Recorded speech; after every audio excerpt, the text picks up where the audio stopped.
स्वाध्याय 7.2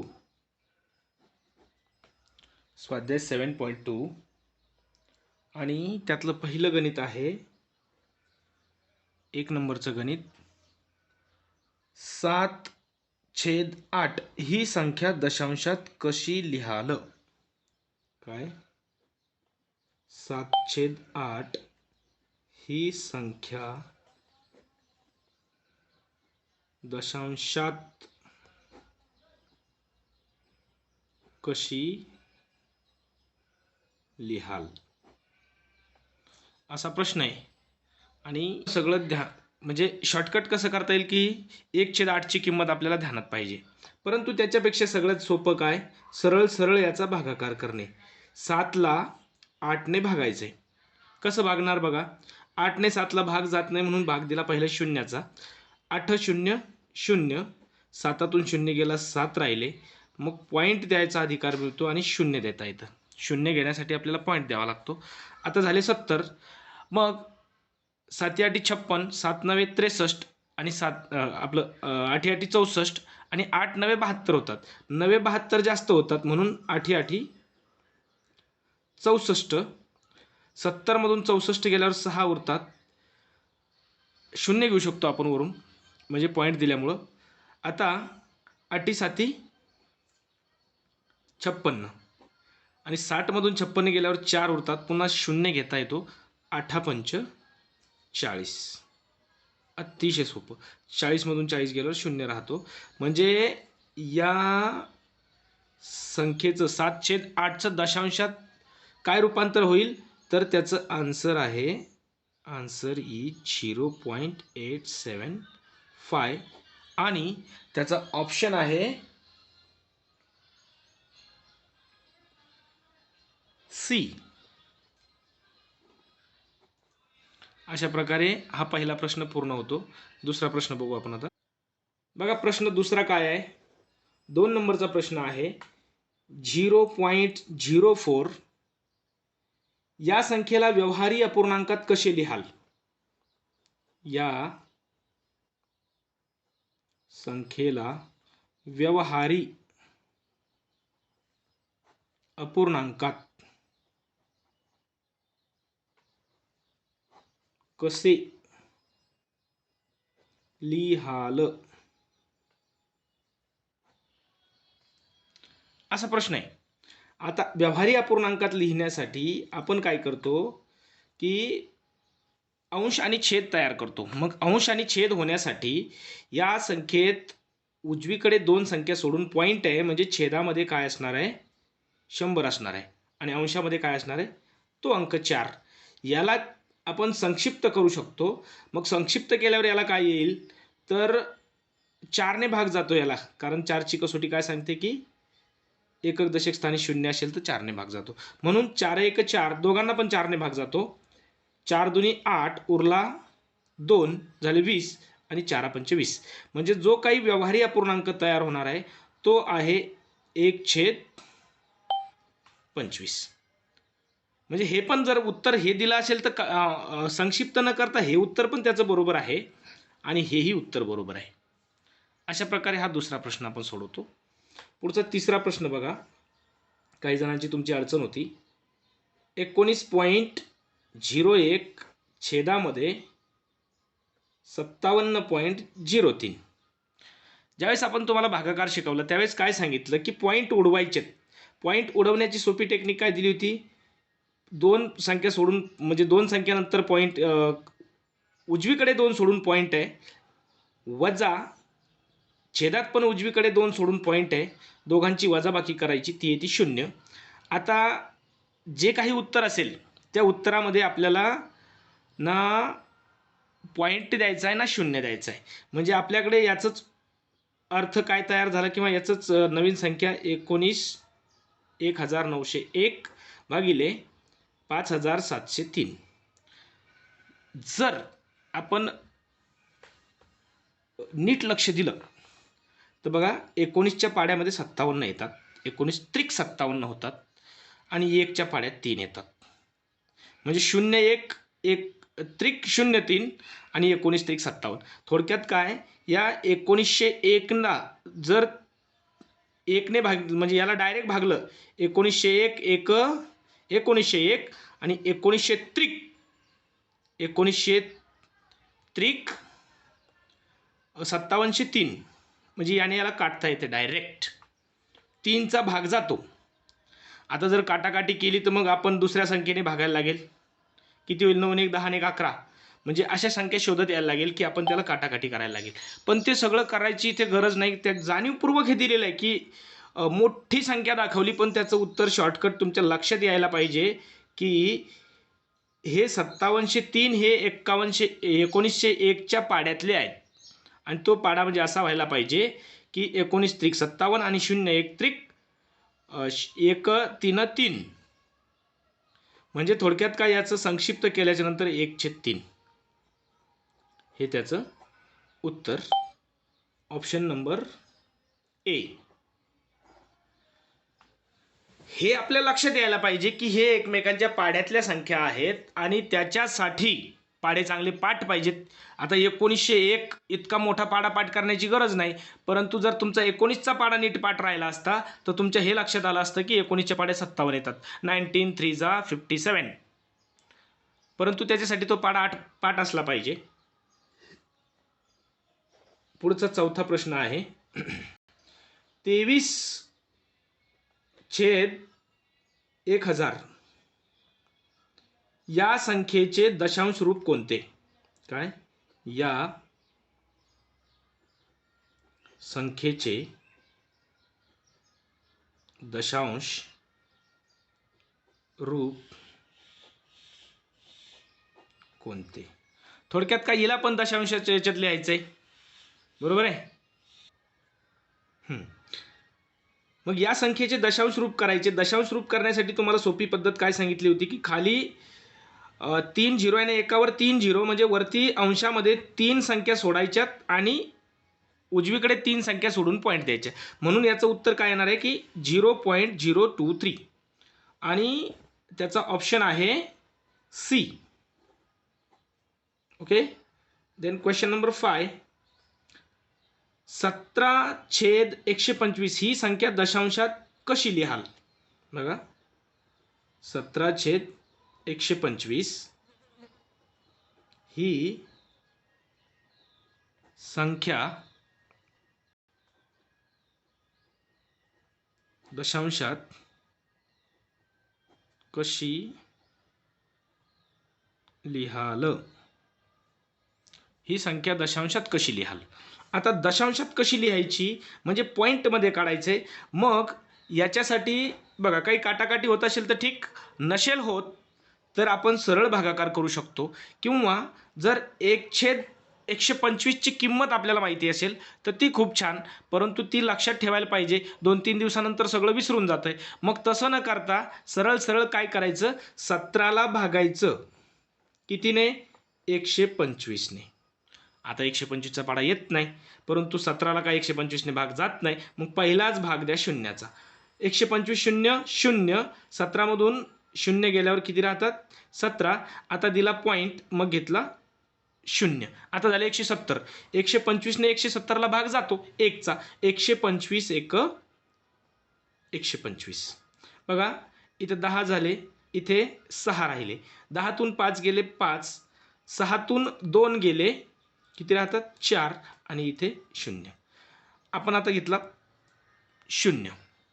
झाले 450. 450ला 125ने किती? बघा 75 होतील. 375. 3चा भाग जाईल याला. 125 त्रिक 100 त्रिक 300 आणि 25 त्रिक 75 म्हणजे 375. आणि याची करावी लागेल आपल्याला आता वजाबाकी. मग परत इथून इथे गेले 10. 10तून 5 गेल्यावर 5 राहतात. ओके. इथे 4 राहिले. 4तून 7 जात नाही म्हणून 7चा घेतला, झाले 14. 14तून 7 गेल्यावर किती राहतात? 7. आणि इथे 3 होते, 3तून 3 गेले 0. आता काय होईल, पुन्हा आपल्याला वरून 0 घेता येतो. आणि 0 घेतल्याच्या नंतर 750ला कितीचा भाग जातो याचा आपण विचार करू. समजा आपण 125ला 6चा भाग द्यायचा असेल तर 6चा गुणाकार करायला पाहिजे. बघा 6 पंचे 30, 30 शून्य, हातच्या आले 3, 6 दुनी 12, 12 3 15, 15 5 हातचा आला 1, 6 1 6 आणि 1 7, 750 येतात. ओके. मग 125 संग किती 750. चांगल्या पद्धतीने स्पीडने जर भागाकार केला तर 5 सेकंदात गणित सुटते. 750 वजा 750 म्हणजे 0. हे सगळं काही लिहिण्याची गरज नाही. आपल्याला फक्त याचं दशांश रूप पाहिजे होतं, म्हणून याचं उत्तर आपल्याला माहीत पाहिजे होतं आणि याचं उत्तर आहे 0.136 आणि तो ऑप्शन नंबर आहे C. This is also C. Then question number, पुढचा प्रश्न आहे प्रश्न 6वा. प्रश्न 6वा पुढील पानावर घेऊ आपण आता. 6 नंबरचा क्वेश्चन आहे स्वाध्याय 7.2 मधला. अपूर्णांक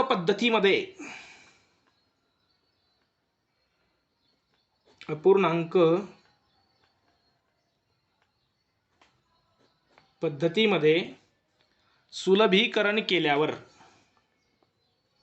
अर्थ पण समजून सांगतो मी त्याचा. सुलभीकरण केल्यावर, सुलभीकरण म्हणजे सोपे केल्यावर, सुरळीत सोडवून घेतल्यावर, थोडक्यात काय त्याला सरळ रूप दिल्यावर म्हणजेच सोडवल्यावर.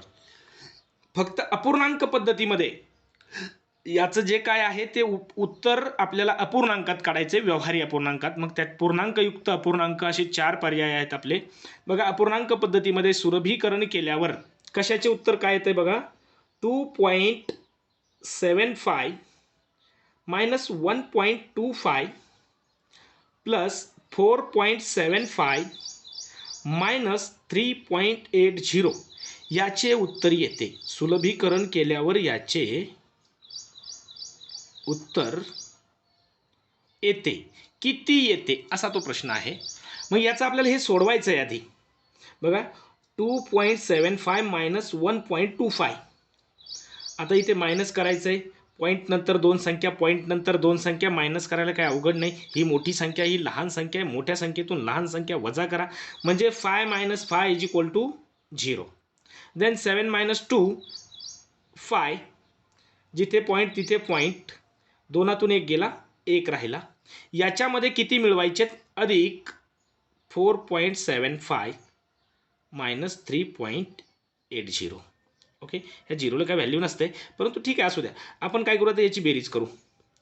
5 बघा पॉईंट नंतर दोन संख्या, पॉईंट नंतर दोन संख्या असल्यामुळे बेरीज करायला काही अवघड नाही.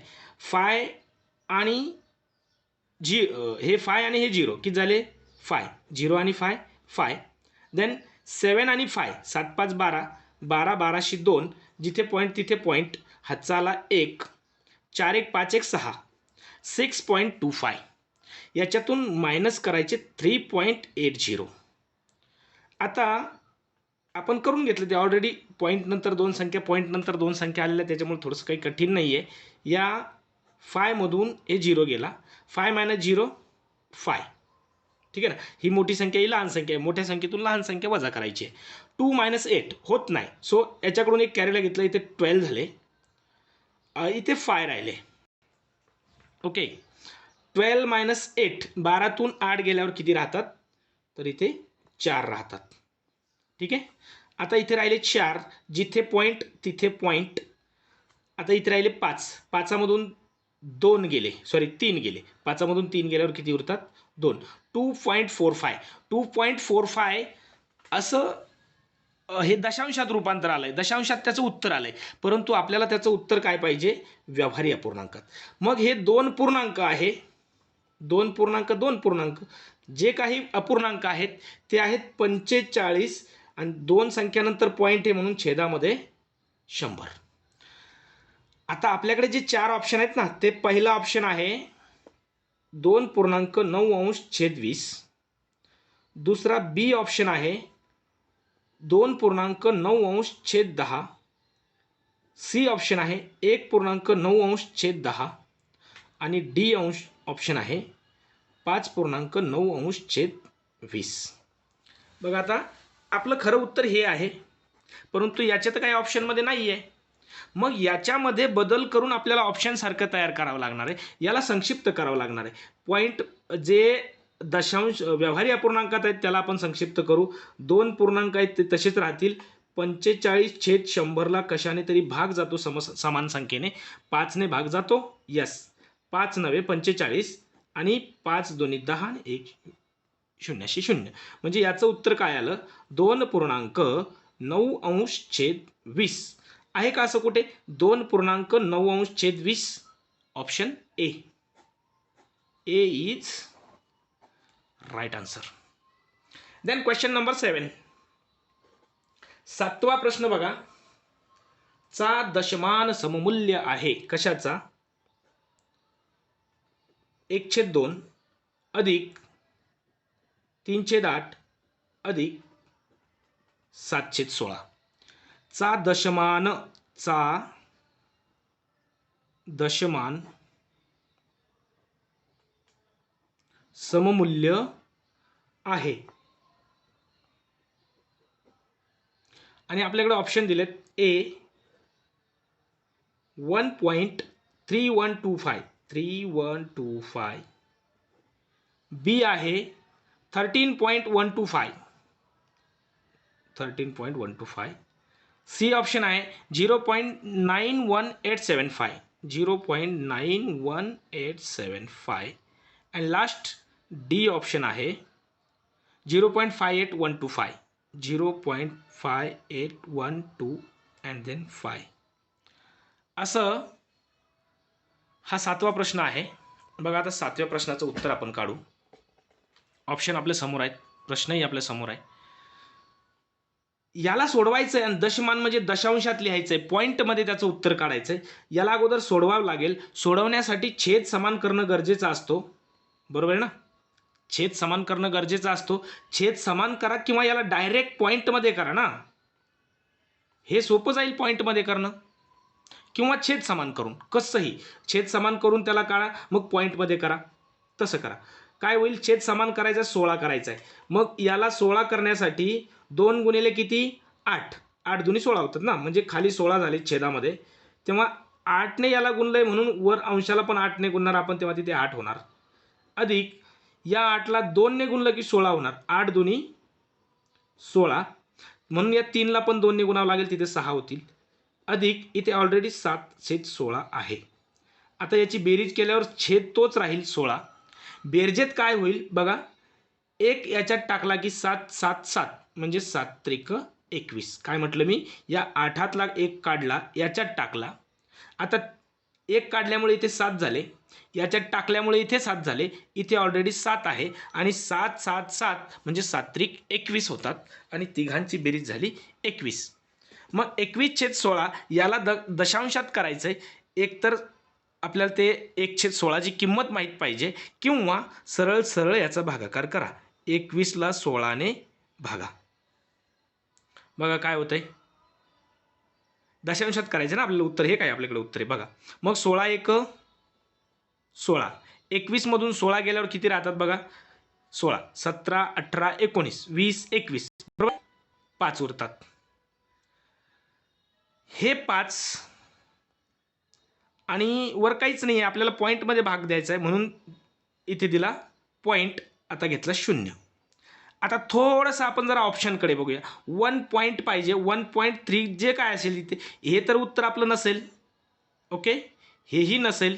ओके, आणि हेही नसेल.